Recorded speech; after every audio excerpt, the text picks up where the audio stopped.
దాని పేరేంటో నాకు తెలియదు, ఇంగ్లీష్లో అది. దాని ఏదో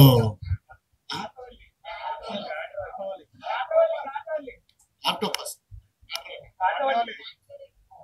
లాక్డౌన్. అప్పుడు అక్కడ చాలా మందిని అడిగితే మాకు తెలియదు అన్న. సో దానికి అన్ని ముళ్ళు ఉన్నాయి కాబట్టి దానికి ముళ్ళకాయ అని పెట్టి. సో పాత్రిక మిత్రులకి, మీడియా సోదరులకి, ఇక్కడికి వచ్చిన అతిథులకి, వేదిక మీద ఉన్న రమేష్ గారికి, మా బావ కళ్యాణ్కి, ఈ సినిమా షూటింగ్ చేస్తున్నప్పుడు మేము ఎంత కష్టపడ్డాము రాజస్థాన్లో మాకు తెలుసు.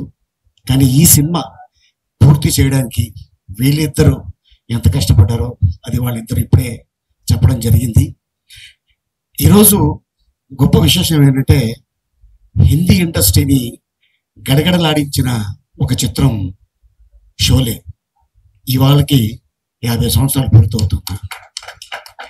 ఆ సినిమా డిస్ట్రిబ్యూటర్స్ కోసం థియేటర్లో వేస్తే ఫస్ట్ హాఫ్ చూసి ఇంటర్వ్యూలో ఇవ్వగానే సమోసా తిని టీ తాగి బాత్రూంలోకి వెళ్ళి దాక్కున్నారు డిస్ట్రిబ్యూటర్లు. ఎందుకంటే ఈ సినిమాని ఎక్కడ కొనమంటారో అని భయపడిపోయి సెకండ్ హాఫ్ మళ్ళీ సినిమా ఆన్ అయిన తర్వాత బాత్రూంలో నుంచి బయటకు వచ్చి కార్లు వేసుకొని చాలా మంది ఇళ్లలోకి వెళ్ళిపోయారు.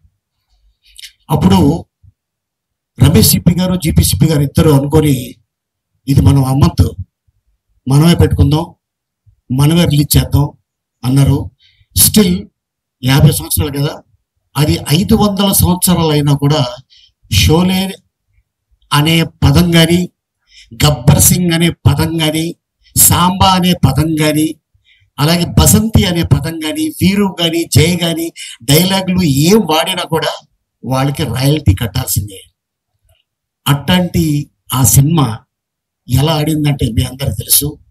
ఒకే థియేటర్లో ముంబైలో 25 సంవత్సరాలు ఆడింది. ఆ తర్వాత డిడిడిఎల్ ఆడింది, దిల్వాలే దునియా లే జాయేంగే, షారుఖ్ ఖాన్. తర్వాత ఈ కలేజా సినిమా టీవీలో నా ఇద్దరు పిల్లలు ఒక 100 సార్లు చూసి ఉంటారు. ఈ సినిమా 100 సార్లు. ఈ సినిమా వస్తుంటే ఇంకా వేరే ఛానల్ మార్చరు, ఇదే చూస్తూనే ఉంటారు. వీళ్ళు నవ్వుకొని ఎందుకంటే దీంట్లో ఉన్న అద్భుతమైన ఒక సీన్స్ ఈరోజు కూడా చాలా మంది ఎక్కడన్నా వెళ్తుంటే చాలా మంది జెంట్స్ కాదు, లేడీసే, సరే ముళ్ళకాయ ఇంట్లో ఉందా, ఉందమ్మా, బాగానే ఉంది అది. సో అట్టగా చాలా మంది చెప్తూ ఉంటారు. ఎక్కడికి వెళ్ళినా, ఏ కంట్రీ వెళ్ళినా కూడా, సార్ కలేజా సార్ మేము ఇన్నిసార్లు చూసాం, కలేజా ఇన్నిసార్లు చూసాం, మా ఇంట్లో చాలా ఇష్టం ఈ సినిమా అంటే అని చాలా మంది చెప్తుంటే నిజంగా ఒక యాక్టర్కి చాలా ఆనందం వేస్తుంది. త్రివిక్రమ్ శ్రీనివాస్ గారు వారు రాసిన ఆ టైము, అలాగే మహేష్ గారు ఇక ఆ టైమింగ్ మీ అందరికి తెలుసు. సో ఏంటంటే చిన్న సీన్ని కూడా దీన్ని ఇలా చేస్తే బాగుంటుంది, ఇలా చేస్తే బాగుంటుంది అని చెప్పి ఎంతో కష్టపడి చేయటం కానీ, అలాగే దీంట్లో అనుష్క, సునీలు, బ్రహ్మానందం గారు, రావు రమేష్ గారు, ఇంకా చాలా మంది ఈ చిత్రంలో చేసి ఉన్నారు.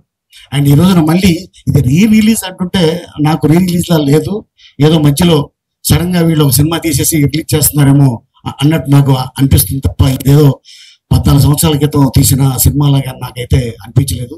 సో డెఫినెట్ గా చాలా మంది ఇంతగా బాగా చెప్పినట్టు ఎవరైతే ఉన్నారో ఈ సినిమా రేపు 30 తారీఖు థియేటర్లో చూసి చాలా ఆనందపడతారు. కానీ అమెరికాలో కూడా ఇన్ని థియేటర్లో, ఇన్ని స్టేట్స్లో రిలీజ్ అవుతుందంటే నిజంగా చాలా ఆశ్చర్యంగా ఉంది. అండ్ అలాగే రేపు 30 తారీఖు సుదర్శన్లో, సంధ్యాలో 9 థియేటర్స్గా ఇది రిలీజ్ కాబోతుంది.